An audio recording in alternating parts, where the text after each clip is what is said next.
ఒక్కసారి కొమ్మూరి గోల్డ్ కి కాల్ చేయండి. తాకట్లో ఉన్న మీ బంగారాన్ని విడిపించి మార్కెట్ ప్రైస్ కి వాళ్ళు కొనుక్కుని మిగతా డబ్బులు మీకు ఇచ్చేస్తారు. హలో అండి, అందరికీ నమస్కారం. ఇరాన్ వర్సెస్ ఇజ్రాయెల్ అమెరికా యుద్ధానికి కామాలు పడుతున్నాయి తప్ప ఎక్కడా పులుస్తా మాత్రం పడే అవకాశం కనబడటం లేదు.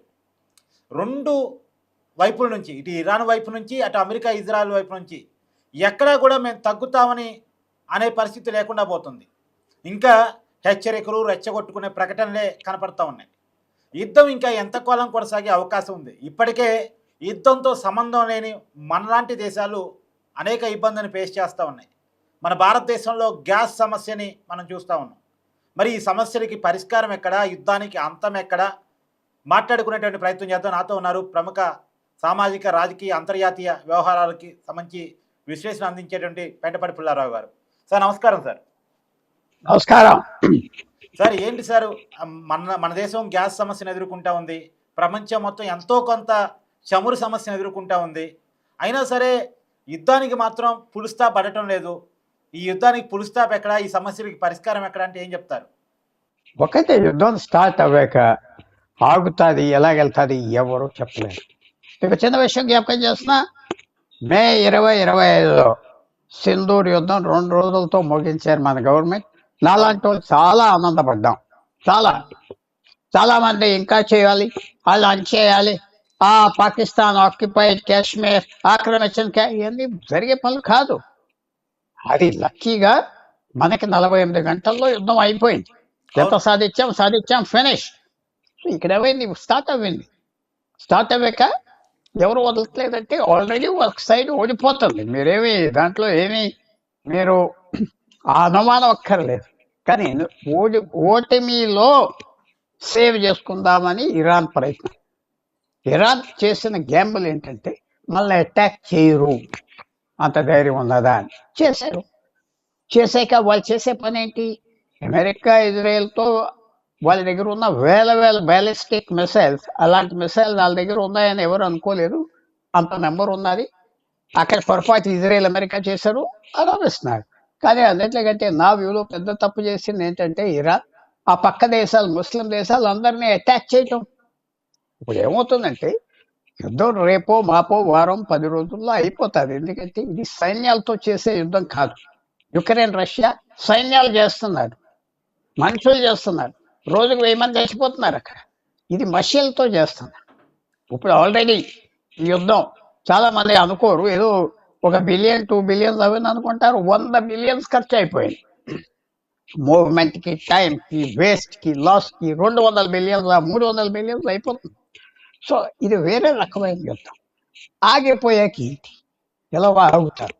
ఆగిపోయాక చాలా మంది ఇరాన్ బాంబులు ఉన్నాయి, ఓడిపోలేదు, లేకపోతే ఇరాన్ గవర్నమెంట్ ఉన్నది, అది కాదు. పెద్ద మార్పు వచ్చేస్తుంది యుద్ధం ఆగాక. మెయిన్ మార్పు ఏంటంటే 56, 54 ముస్లిం దేశాలు ఉన్నాయి, వాళ్ళందరికీ ఒక ఆర్గనైజేషన్ ఉన్నది. అది ఇప్పుడు ఇరిగిపోతుంది కదా. ఇరాన్తో ఎలా కూర్చుంటారు? ఇరాన్ సపోర్ట్ చేసే వాళ్ళు ఎలా కూర్చుంటారు? ఇరాన్ వాళ్ళ దేశాలు అటాక్ చేసింది, వాళ్ళ మెయిన్ బిజినెస్ పాలు చేసేసింది.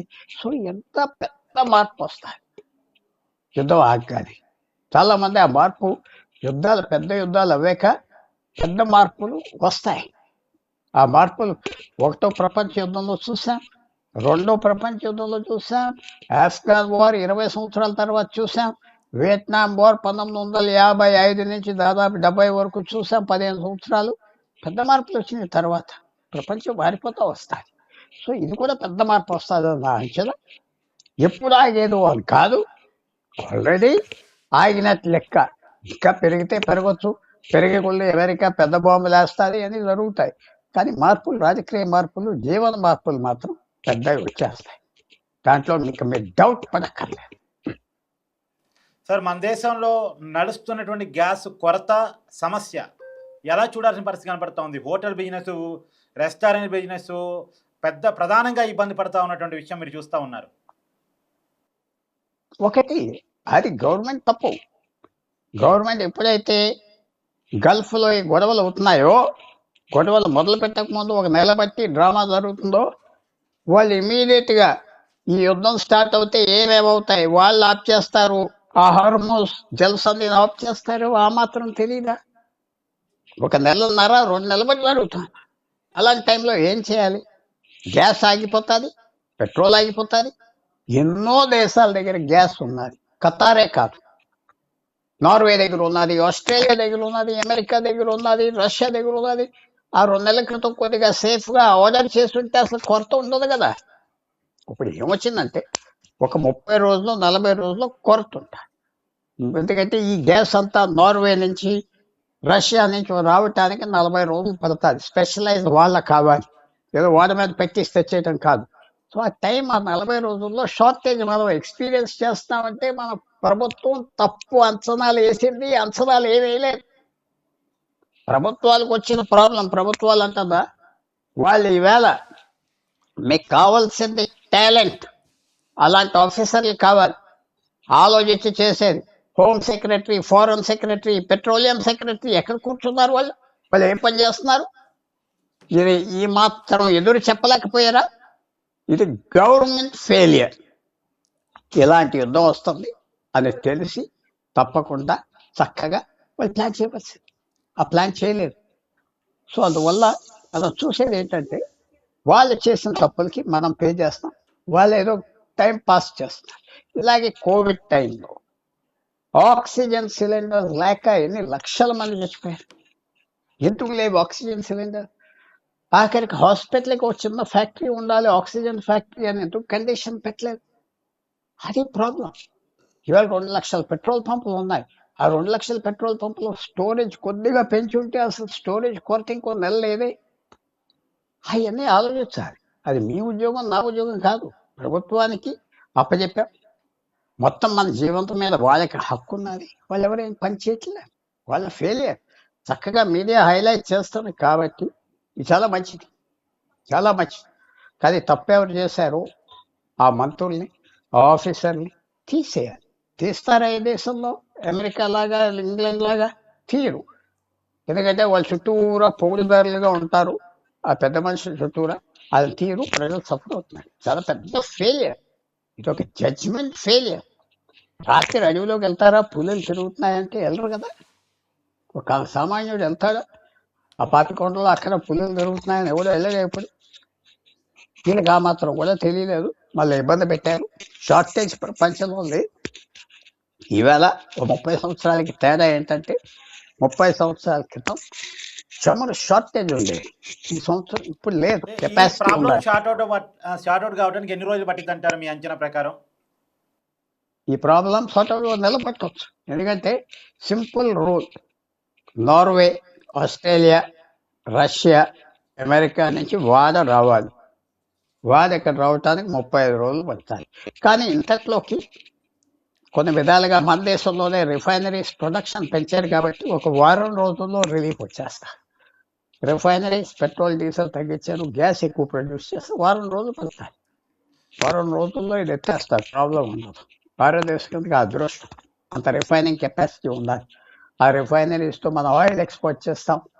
సో అది గవర్నమెంట్ ఇచ్చిన ఆర్డర్స్ ప్రకారంగా ఆ రిఫైనరీస్ అన్ని గ్యాస్కి ఇంపార్టెన్స్ ఇవ్వమన్నారు, చేస్తారు. ఆ గ్యాస్ తయారు చేయాలి, చేసి ట్రాన్స్పోర్ట్ చేయాలి, ప్యాక్ చేయాలి. సో వారం రోజులు అనుకుంటాను, ఆ వారం రోజుల నుంచి రిలీఫ్ వస్తారు.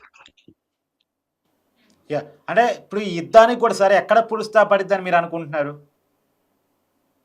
దేనికి? గ్యాస్ కా దేనికి? మామూలుగా యుద్ధానికి అసలు పూర్తిగా అమెరికా యుద్ధానికి అప్పుడే చెప్పలేం. ఇరాన్ 3 కండిషన్లు పెట్టింది. ఒకటి, మా దేశానికి ఉన్న హక్కులు ఉండాలి, అంటే మేము బాంబులు తయారు చేయం కానీ అణు ఎనర్జీ మేము చేసుకుంటా ఉండాలి. అమెరికా, యూరోప్ ఏమంటున్నారంటే అణు ఎనర్జీ దేనికి, నీకు బాంబులు తయారు చేసుకోవటానికి 10 రోజుల్లో తయారు చేసుకుంటామని డెవలప్ చేసి, అదో పెద్ద పాయింట్. రెండోది, మా దేశాన్ని డ్యామేజ్ చేసిన దానికి డబ్బు ఇవ్వాలంటారు, అవతల పోమంటారు. మూడోది, అమెరికన్ బేసెస్ అన్ని ఎత్తేయాలి పక్క దేశాల్లో అంటే వాళ్ళు ఎత్తారు. ఎందుకంటే పక్క దేశాలకి ఇరాన్ నమ్మరు కదా, మళ్ళీ యుద్ధం చేస్తే ఏమైపోతారు.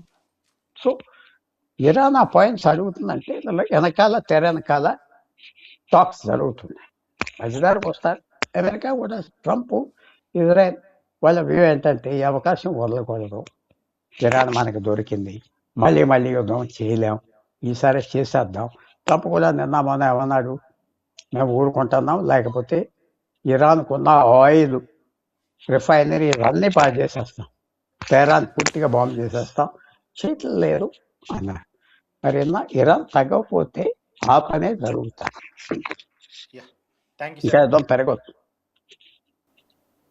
Thank you sir. Thank you.